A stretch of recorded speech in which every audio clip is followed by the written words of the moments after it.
Hey everybody, and welcome. Steve from OpenBOM, and in today's video we're going to take a sneak peek at a new SolidWorks feature, OpenBOM for SolidWorks feature, to create and send DXF files of drawings and STEP files of my 3D design files, parts and assemblies, send those to storage and link those back to my BOM. So the new feature here is DXF and STEPs for SolidWorks. So I'm looking at my settings. I'm going to enable sending drawings of as DXF and sending STEP files. And when I go ahead and create a bill of material in OpenBOM, I'm going to see if I go check my OpenBOM monitor, I'm going to see that DXFs and STEPs and of course PDFs and the other file types that I've selected are sent over to OpenBOM.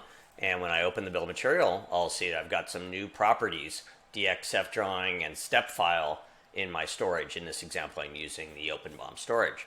So this is a really cool feature. So along with PDFs, I can now automatically create DXFs and STEP files straight from SolidWorks using OpenBOM for SolidWorks Add-in.